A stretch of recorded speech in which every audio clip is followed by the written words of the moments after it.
Vamos a Atos capítulo 21.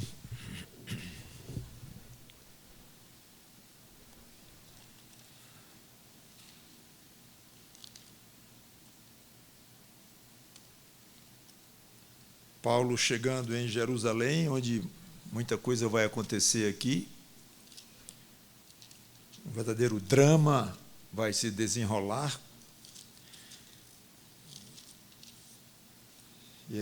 E as notícias desse drama já estavam sendo dadas a Paulo enquanto ele se aproximava lá de Jerusalém, dizendo que ele ia sofrer, que ele ia ser perseguido, que ele ia enfrentar dificuldades.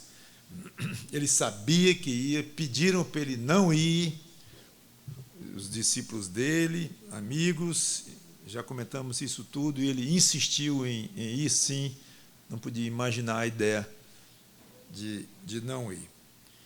Então, depois de 3 anos de viagem, a terceira viagem missionária, ele chega em Jerusalém. Então, Atos 21, 17 a 19. Tendo nós chegado a Jerusalém, o nós, claro, inclui Lucas, que era o autor do livro de Atos, né? Tendo nós chegado a Jerusalém, os irmãos nos receberam com alegria. No dia seguinte, Paulo foi conosco encontrar-se com Tiago e todos os presbíteros se reuniram. E, tendo-os saudado, contou minuciosamente o que Deus fizera entre os gentios por seu ministério. Vamos orar. Obrigado, Senhor Deus, pela Tua palavra, que caia em corações, embora poucos, mas corações sedentos para conhecerem a Tua verdade, para crescerem em Cristo, os que já somos crentes, e os que ainda não, que possam experimentar este novo nascimento indizível de bom que cada ser humano deveria passar. Mas muitos não querem, rejeitam. Então esperamos que caia em corações que não são teus ainda, mas que se convertam através da pregação da tua palavra. E muito obrigado por nós que já passamos por isto. Em nome do Senhor Jesus Cristo. Amém. Então, Paulo e seus companheiros são recebidos pelos irmãos com muita alegria.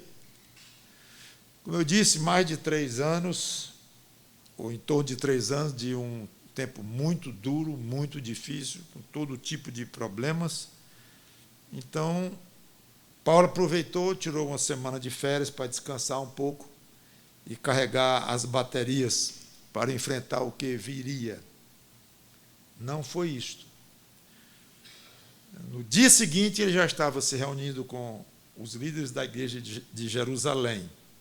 Não significa que Paulo nunca tirasse férias, nunca tirasse um tempo de descanso, que é bíblico, inclusive, e a falta disto é prejudicial a qualquer ser humano. Deus quer que a terra descanse, Deus quer que as pessoas descansem, pelo menos um dia por semana do seu trabalho. Então, eu chamo a atenção aqui, só para mostrar que ele estava ainda em plena atividade, já no finzinho, com relação a essa viagem missionária, ele estava como que prestando contas, mas levando muito a sério o trabalho de Deus, sim. Mas fica aí a lembrança de que se matar de trabalhar, mesmo pelo trabalho de Deus, não é sábio e nem mostra fidelidade a Deus. Então, ele estava com os líderes da igreja de Jerusalém e fala de Tiago, o irmão de Jesus, à frente. Mas e os apóstolos? Todos os apóstolos, nenhum é mencionado. Por quê? Não sabemos. Muito provavelmente deviam estar todos fora, todos trabalhando. A Bíblia não tem registro das atividades deles, um pouquinho de Pedro, mas não tem. A história cristã traz alguns relatos interessantes, tem até livros sobre esses apóstolos, mas nada bíblico, nem antibíblico, mas simplesmente histórico, curiosos, e devem ter uma boa dose de verdade, sim, mas não é para nós entendermos como sendo aquilo palavra de Deus. Seja como for, a ideia de que estavam espalhados tem tudo a ver com o que Jesus Cristo tinha dito para eles. Se espalhem, vão pelos confins da terra. E foram, até onde podemos saber, foram. Então é muito curioso Paulo chegar em Jerusalém e não encontrar um apóstolo. Saudou a todos, contou detalhadamente o que aconteceu na sua terceira viagem missionária e enfatizou o trabalho de Deus entre os gentios. Versículo 20. Ouvindo-o, deram eles glória a Deus e lhe disseram: bem vês, irmão, quantas dezenas de milhares há entre os judeus que creram, e todos eles são zelosos da lei. E foram informados a teu respeito que ensinas todos os judeus entre os gentios a apostatarem de Moisés, se afastarem de Moisés, dizendo-lhes que não devem circuncidar os filhos, nem andar segundo os costumes da lei. Que há de se fazer, pois? Certamente saberão da tua chegada. Faze, portanto, o que te vamos dizer. Estão entre nós 4 homens que voluntariamente aceitaram votos. Toma-os, purifica-os com ele e faz a despesa necessária para que raspem a cabeça. E saberão todos que não é verdade o que se diz a teu respeito, e que, pelo contrário, andas também tu mesmo guardando a lei. Quanto aos gentios que creram, já lhe transmitimos decisões para que se abstenham das coisas sacrificadas a ídolos, do sangue, da carne de animais sufocados e das relações sexuais ilícitas. Aqui é um longo trecho sobre a reação dos líderes ao relato de Paulo e a situação pela chegada dele lá em Jerusalém. Quanto ao relato em si, Tiago apenas comentou o seguinte: deram glórias a Deus. Quanto ao relato da viagem. E depois, no versículo 25, que eu já li, eles apenas se lembraram de que já tinham recomendado aos gentios 8 anos antes, através de uma carta e tal. Isso é tudo o que Lucas tem a narrar sobre a reação dos líderes da igreja de Jerusalém sobre muitas conversões de gentios que Paulo tinha colhido ao longo desses 3 anos, especialmente na cidade de Corinto. É quase como se dissessem: irmão Paulo, quanto aos gentios, nós já fizemos o que tínhamos de fazer. Já mandamos uma carta para eles 8 anos antes. Já demos as instruções e glória a Deus por eles e pronto. Agora, o que a gente quer falar mesmo, aí entraram num assunto espinhoso. Eles estavam quase que totalmente concentrados e preocupados com uma aparência delicada que Paulo estava contra a lei de Moisés. Olha, estão dizendo aqui, esse é o nosso problema. Os gentios lá, ótimo que se converterem em tudo, mas tem bronca aqui grande em Jerusalém. Tem muitos judeus convertidos aqui, dizendo coisas inaceitáveis sobre a tua pessoa. Então, Paulo, chegando desses 3 anos, ansioso para contar as histórias dele, para ser recebido pelos irmãos em Cristo de uma maneira extremamente carinhosa e grata por espalhar o evangelho, enfrentando todo tipo de dificuldades, mas o que ele vê logo de saída é esse problema aqui grande. Deve ter sido, eu imagino, deve ter sido duro, triste para Paulo, né, essa reação. Tudo isso apenas um glória a Deus pelos gentios, e agora problemas com os judeus. Eu não estou criticando os irmãos da igreja de Jerusalém, não, por esse comportamento quase estraga prazer de Paulo no dia da chegada dele, até onde podemos ver. Porque a situação era séria mesmo, era perigosa, e eles tinham que tomar alguma providência. Mas imagina como para Paulo aqueles irmãos espalhados pelos aqueles lugares onde ele andou, longe como ele esteve, deviam ser irmãos muito, muito queridos, e gentios espalhados pela Ásia, Macedônia, Acaia, Fenícia, regiões inteiras, e nem se comentaram sobre ele. Sempre procure ler a Bíblia, se está lendo salmos, poesias ali, lindas e inspirativas, mas pense assim, tem lição para mim aqui dentro. Aí você lê Provérbios, que é sabedoria pura de vida, tem lição para mim aqui dentro. Está lendo Gênesis, a história interessantíssima da criação e tudo mais, da queda do homem, chamada de Abraão e tal, tal. Muito legal, muito gostoso, você aprende história, aprende teologia, aprende sobre Israel, muito bom. Mas não esqueça, tem lição para mim aqui dentro. Se especialize em tirar lição ou lições da Bíblia, de qualquer parte dela. Eu tentei fazer isso com o livro de Apocalipse.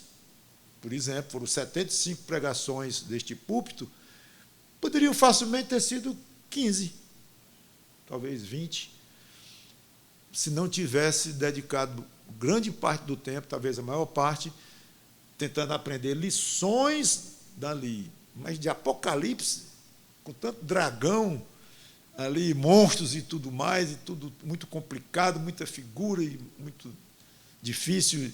Tirar lição para o dia de hoje, sim, foi o que nós tentamos fazer e acho que fizemos. Então, lição aqui, valiosa, na minha opinião, pelo menos para mim. Não sei se você já passou pela experiência de fazer algo para a obra de Cristo, com esforço, com muito zelo, com muito gosto, algo que custe a você o dinheiro, ou tempo, ou mesmo saúde, ou cabeça, o que for. E você faz aquilo com dificuldades, mas com muita alegria. E aquilo que você fez, seja o que for, obviamente é muito valioso aos seus olhos.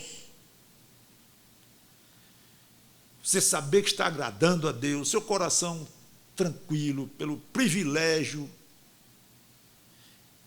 E quando você vai participar a outras pessoas, a outros irmãos, até a líderes da igreja, da sua igreja, a reação é fria.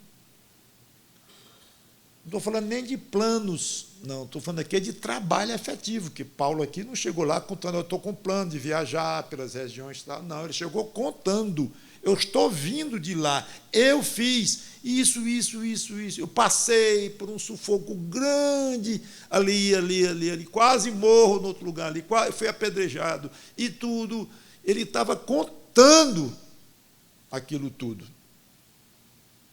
Obviamente, extremamente valioso a ele, e ele sabia que a Cristo também, que mandou que ele fosse, que apareceu algumas vezes a ele, dando instruções, dando rumos, aí chega e não valorizaram muito o que ele tinha feito. Não é que criticaram, coisa assim, mas uma atitude muito desproporcional ao tamanho do que ele fez ali, e um problema real, repito, engoliu tudo. Aí você vai contar para o irmão, um grupo de irmãos, para a igreja, mas estão envolvidos com outras coisas e não dão muito valor ao que você fez, ao que você está fazendo, a um projeto em execução. Aprenda com Paulo, não desanime. e encare isso como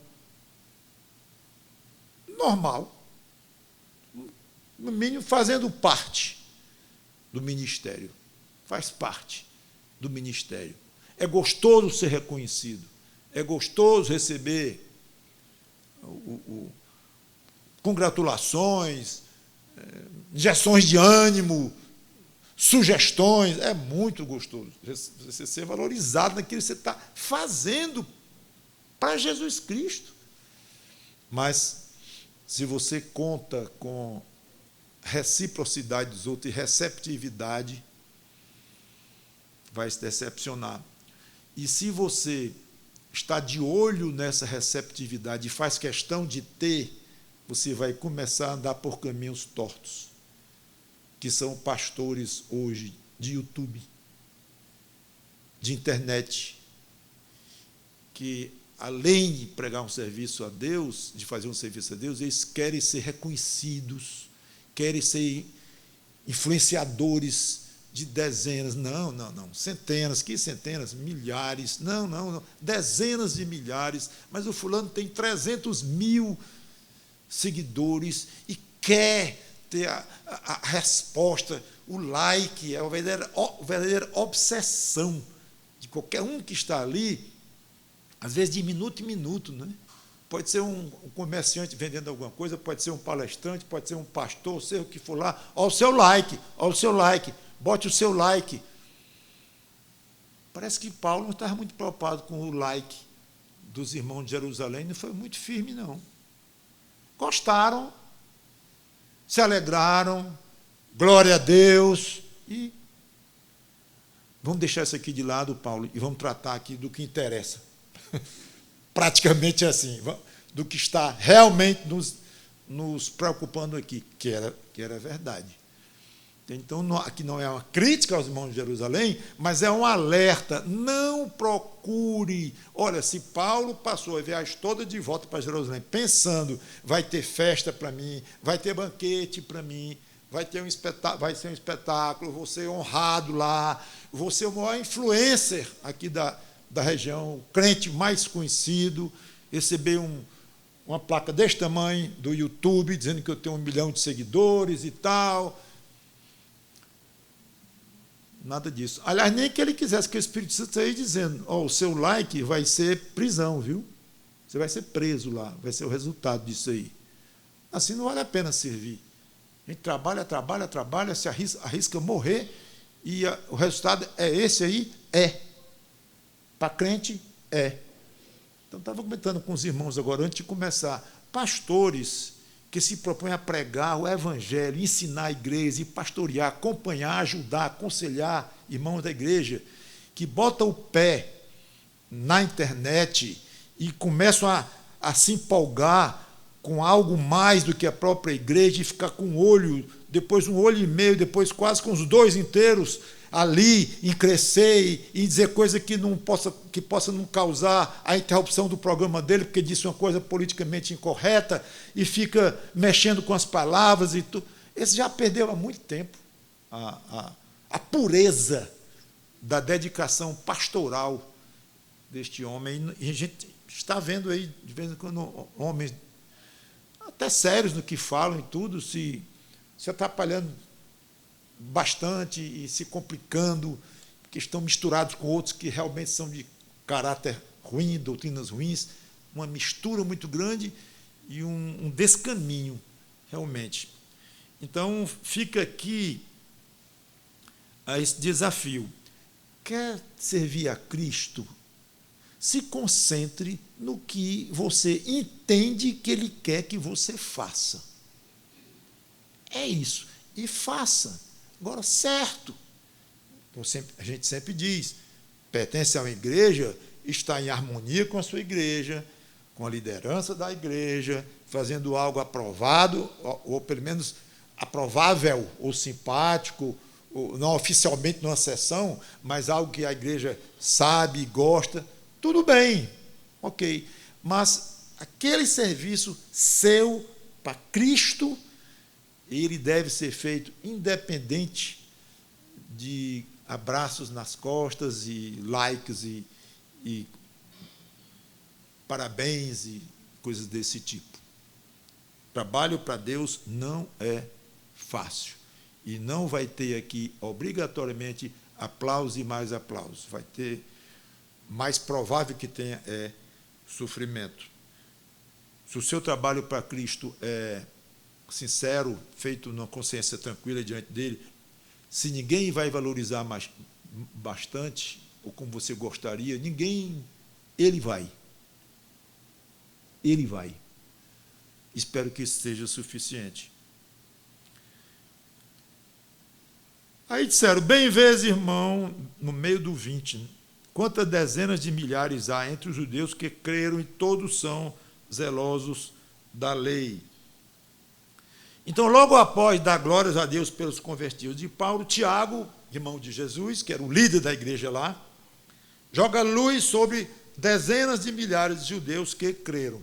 No original, não é assim dezenas de milhares, a palavra que significa miríades, que é um grande número, que pode ser milhares, mas os bons comentaristas acham que esse número parece exagerado, mas foi mais de tradução.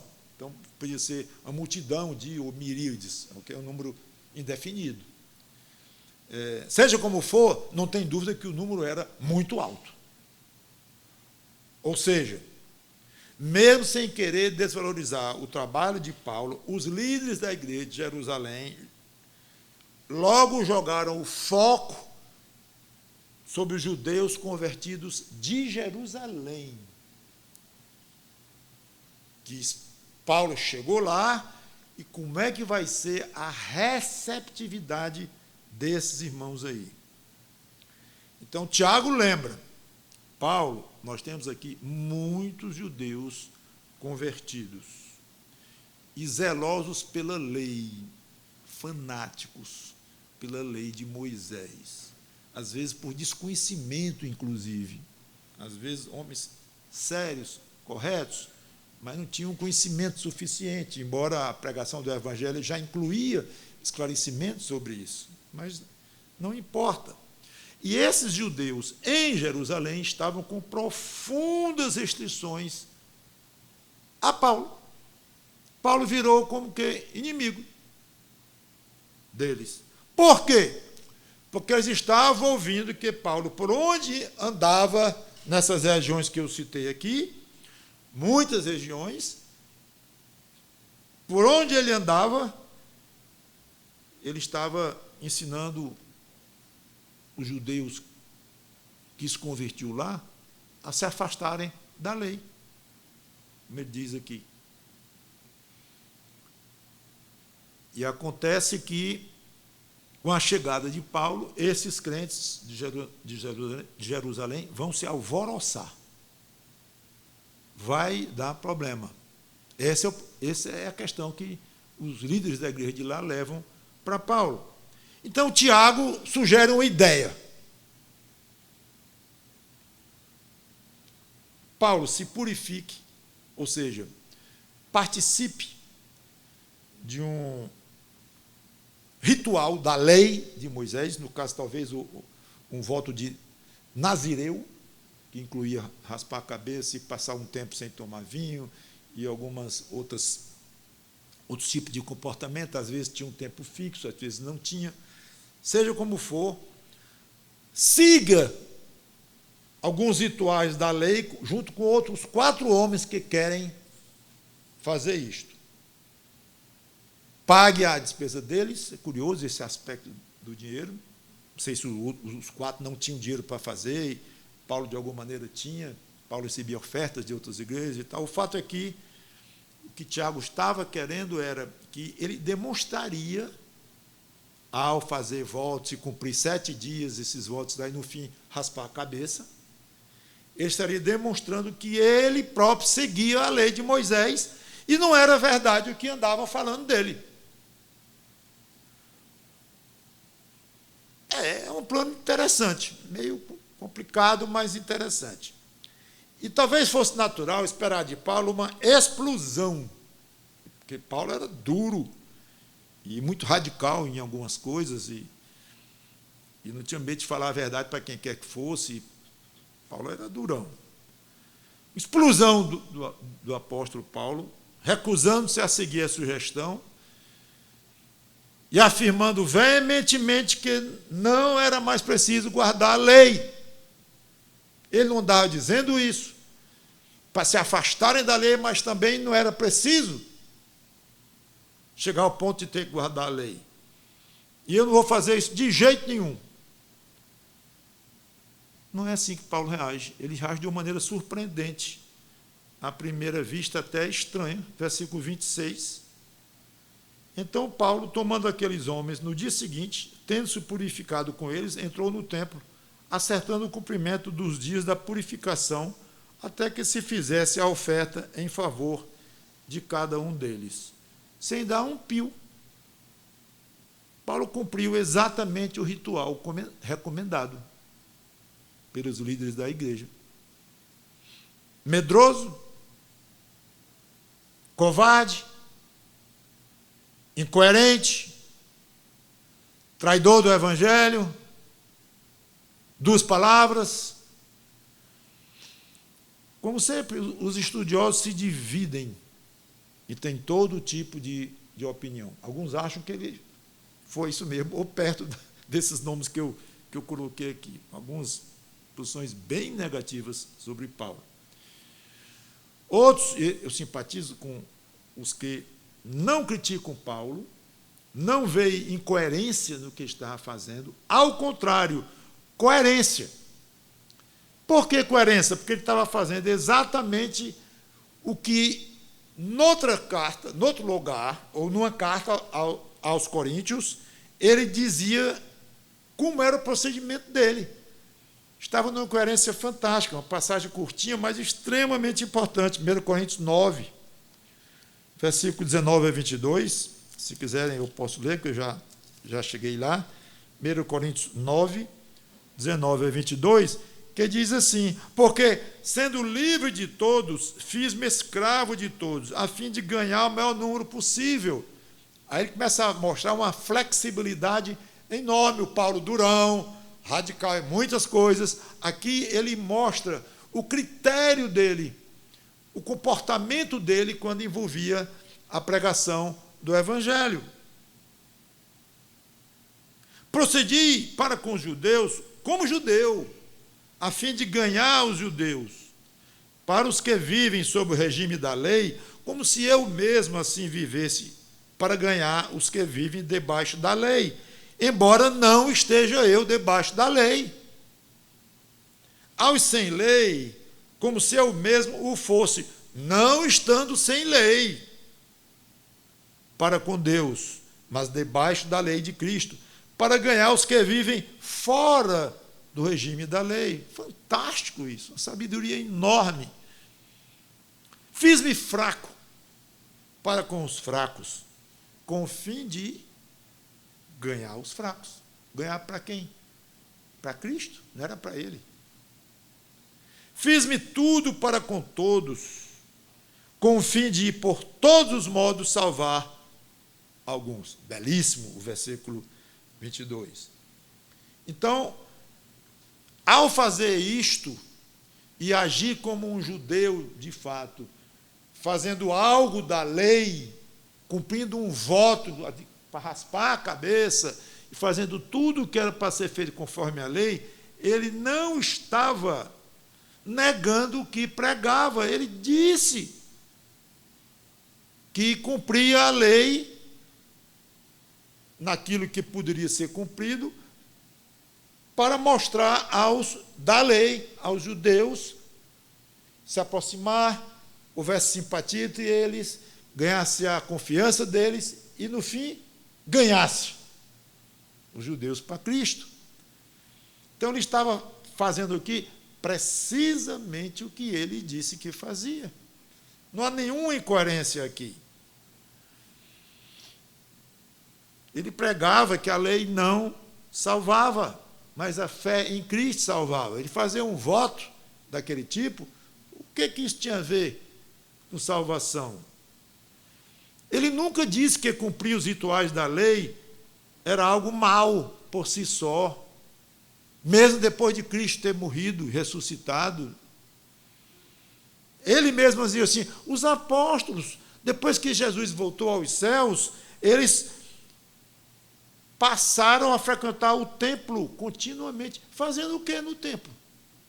Os apóstolos de Cristo, os discípulos de Cristo. Cumprindo alguns rituais da lei. O importante era eles saberem o que estava fazendo. Que estavam salvos pela fé em Cristo. O que fossem fazer ali naquele templo, no templo, algum ritual que eles viessem participar, não tinha a ver com a salvação deles. Este era o ponto. Então, o perigo era cumprir a lei, aguardando o Messias, que era o que faziam todos eles, o próprio Paulo, todos, antes de Cristo vir, era o que fazia. Cumprir a lei, aguardando o Messias que haveria de vir, fazendo sacrifícios pelos pecados, sacrifícios de animais, como a lei prescrevia. E Cristo veio, voltou, mas muitos não creram que aquele que Jesus que veio era o Messias, coisa nenhuma, ele já havia sido sacrificado, cumprido a lei. Não aceitavam. Então, o que importava era a convicção e a intenção daqueles que praticavam ainda algumas coisas da lei. Então, lá se foi Paulo cumprir uma partezinha da lei. Imagino que com muito prazer, mas não mais como obrigação. E, além do prazer, um expediente.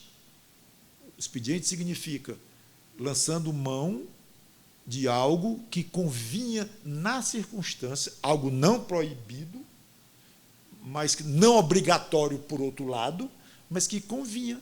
Exatamente a questão de expediente que ele falou lá em 1 Coríntios 9. Eu quero me colocar debaixo da lei, embora não estando debaixo da lei, com aqueles que se julgam debaixo da lei, como os judeus. É só isso que ele fez. Então, era conveniente ele fazer aquilo, para não dar confusão. Então, ele agiu como pacificador. Zero covardia aqui, medo, coisa desse tipo. Não que Paulo que ele fosse infalível, não pudesse errar. Claro que não é isso. E se tivesse evidente alguma coisa assim, a gente diria, que é uma fraqueza do irmão Paulo, todos nós temos fraquezas, mas não é o caso, é fácil ver que não é o caso aqui. E ele nunca havia mandado ninguém se afastar de Moisés, no sentido de que a lei não mais prestava e começou uma doutrina nova. Não começou uma doutrina nova. Ele sempre dizia, ele sempre ligava Jesus com a lei. Jesus cumpriu a lei foi respeitada. Ele não estava, então, debochando, falando mal, criticando da lei, como diziam que ele estava. Ora, diziam quem? Os judeus crentes, irmãos em Cristo, acusando duramente Paulo e de uma maneira bastante injusta. Em suma, irmãos, naquele contexto, Paulo achou razoável, sim, que o vissem praticando ou cumprindo a lei. Deixem ver. Vai dar mal entendido, que parece que o que Tiago queria era só esse aspecto mesmo, que era causar uma certa impressão. Mas uma impressão que Paulo achou que era razoável porque seria real. Ele iria cumprir aquele voto ali de maneira real, sincera, embora com outra intenção, além disto, mas para ele tudo bem. E não devia preocupar a mínima isso a Paulo. Por quê? Porque quem já tinha ouvido Paulo pregar em Jerusalém antes, já tinha estado em Jerusalém várias vezes antes, ou quem fosse ouvi-lo pregar amanhã, depois de manhã, naquele momento que ele estava lá, eles iam ouvir claramente como é que ele pregava, falava de Jesus Cristo, tudo. Eles vão ver. Ele não estava preocupado com isso. Então, vocês querem que eu mostre aqui um cumprimento da lei? Queremos. Pois eu vou. E lá foi. Foi uma reação pessoal de Paulo. Agora, alguém poderia perguntar, alguém que gosta de ir mais fundo, como eu gosto. E se ele não tivesse ido? A tal da explosão que nós imaginamos que ele poderia ter tido. De jeito nenhum, Tiago. Com todo respeito a você e aos líderes da igreja aqui, eu não vou fazer isso, não. Não há necessidade para isto. Não é proibido, mas não há necessidade. E não acho interessante a ideia, dar uma ideia mais do que é para ser para eles. Vou não. Qual estaria o errado? Minha resposta pessoal: nenhum. Seria apenas uma reação diferente, lícita, válida, tanto de um quanto do outro. Ambos estariam certos. Era uma questão pessoal, de consciência, isto. Às vezes é difícil para o crente tomar decisões quanto a certos procedimentos que não colidem com a Bíblia. Me lembro, com a Sandra, meninos pequenos, quadrilha de São João. Hoje acho que não existe mais isso, né? É? Tudo bem. E agora? Papai vai ter quadrilha. E tem que treinar. Mamãe vai ter quadrilha de São João. Pronto, aí fechava o tempo. Porque na igreja alguns diziam assim, idolatria. De jeito nenhum, São João, São Pedro, não sei o quê, São Pedro confirmou, um mandou, outro confirmou, aquele negócio todo.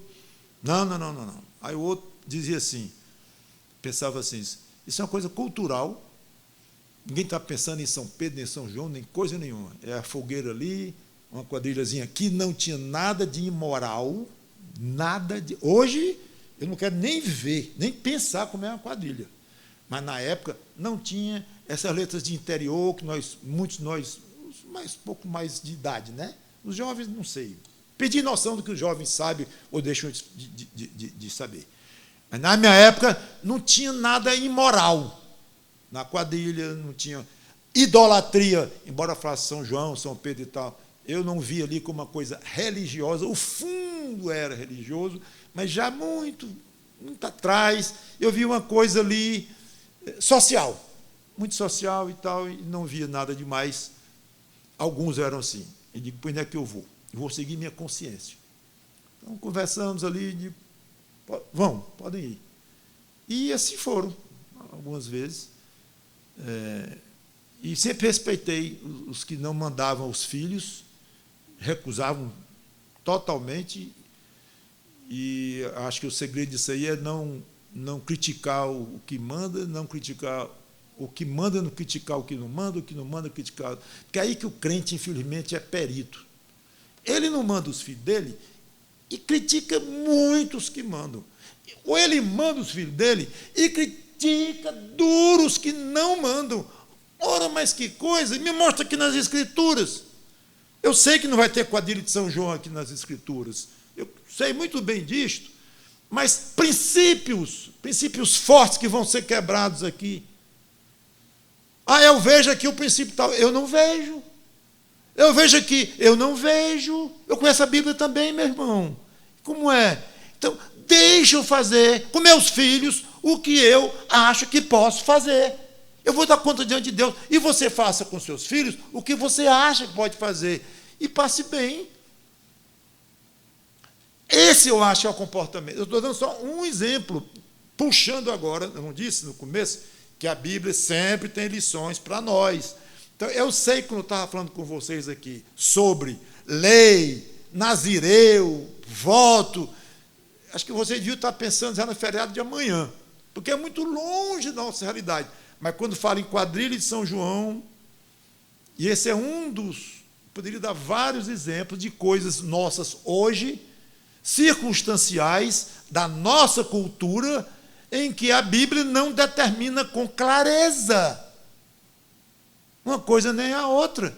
e que o crente tem a liberdade, ou deveria ter a liberdade de fazer como a sua consciência quer, e que ele presta contas com a sua própria consciência, sim, com Deus. Então, essa é uma lição fantástica que tem aqui dentro.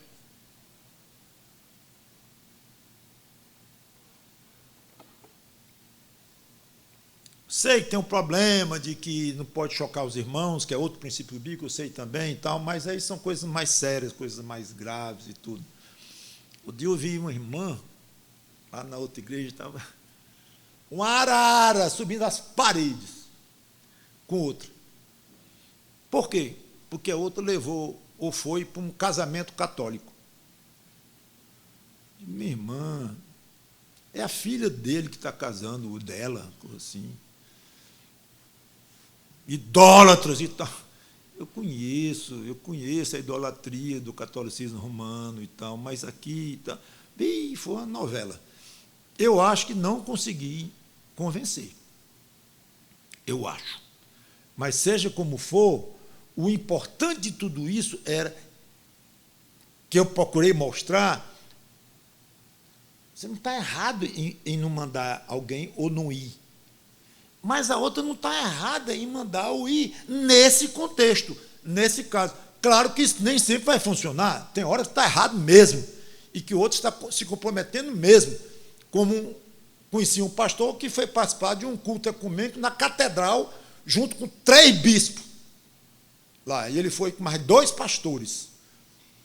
Um batista, um presbiteriano e o outro, eu não sei, não me lembro o que era lá. 3 pastores com 3 bispos. Na Catedral de Fortaleza, dentro, num culto ecumênico. Agora, na minha concepção, passou muito o limite do que é razoável. Talvez na cabeça dos 3 não passou, obviamente. Só que, até onde eu saiba, um deles foi chamado pela própria igreja e repreendido duramente. Claro, sem juízo, fazer um negócio desse. Então, tem limites as coisas, mas são assuntos delicados que nós devemos ter cuidado. O crente tem muita liberdade, talvez mais do que a gente pensa, de agir, de fazer, muita liberdade, e especialmente em coisas tipo culturais ou coisas assim, com o cuidado de testemunho, de não escandalizar e tudo, ressalvados esses cuidados, mas a Bíblia fala muito em liberdade, nossa liberdade em Cristo. Então, todos nós vimos de uma maneira ou outra do catolicismo romano mesmo, e esse amarrava com gosto, né? E é proibido, proibido, e muita coisa do Velho Testamento, uma mistura de Velho Testamento com o Novo Testamento, uma mistura não saudável, e coisas que pode, que não pode, que não pode comer peixe no dia tal, pode comer carne no dia tal, pode comer isso, pode comer aquilo. Então, nós crescemos, muitos de nós, pelo menos, ouvindo esse tipo de coisa, que pode, que não pode, que não pode, que pode. Então, quando chega no Novo Testamento, você não vai encontrar tanta coisa assim, que pode, que não pode, que não pode, que não pode, em termos de costumes, não. Em termos de pecado, vai e só vai. Aí sim, pecado. Mas costumes que não têm pecado em si, intrinsecamente, é diferente. Espero que esteja sendo razoavelmente claro nisso e você aproveite de alguma forma. No pior das hipóteses, converse com pessoas maduras, com um pastor, com outro que você conheça, troque ideias e muito cuidado em estar abrindo a boquinha para estar falando mal do outro porque fez uma coisa que você não faria.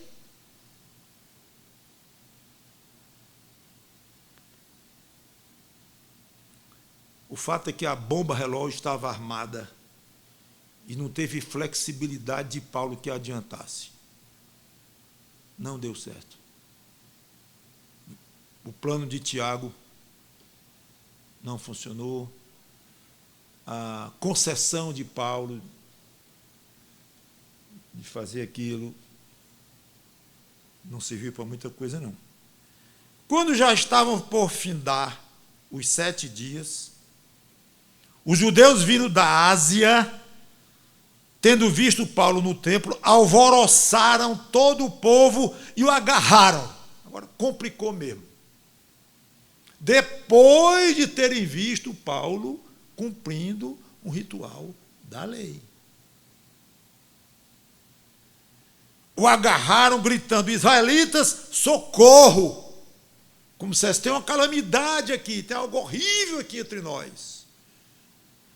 Este é o homem que por toda parte ensina todos a serem contra o povo. Quando diz aqui povo, é os judeus, contra o povo judeu.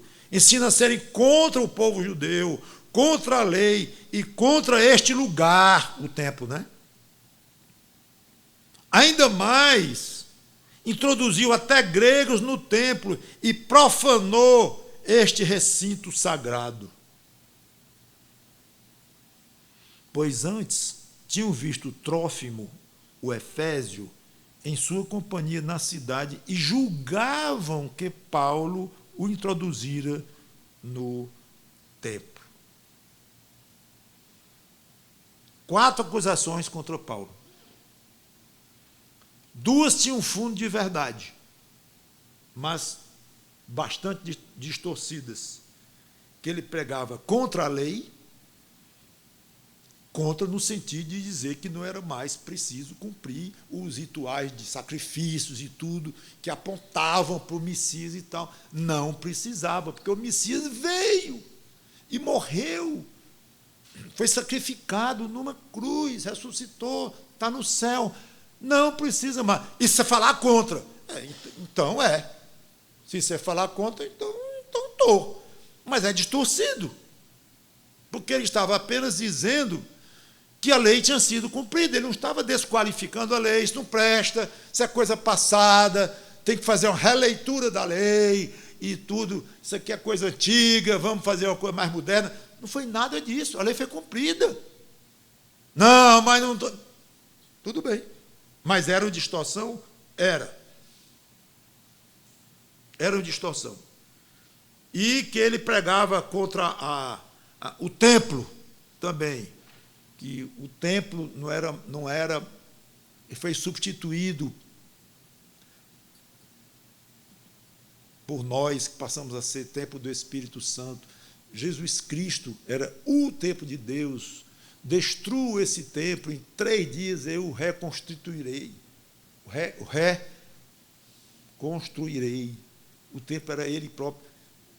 Paulo tinha falado, tinha explicado isso. Não, mas disse que nosso templo não tem mais nenhum sentido. Então, não é bem que não tem sentido. Resumindo, tinha um fundo de verdade, mas distorcido.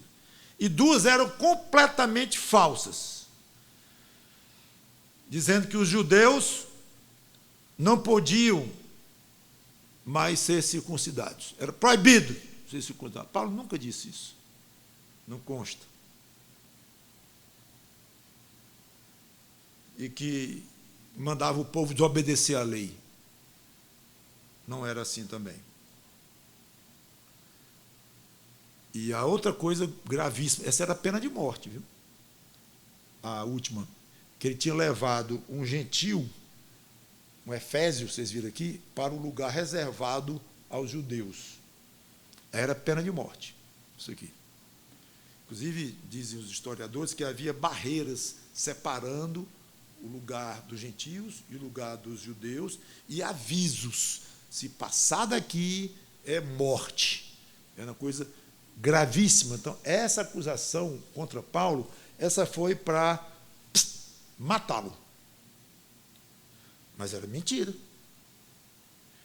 Então, eu vou deixar para a próxima semana a prisão de Paulo e a continuidade dessa história trágica, cheia de lições.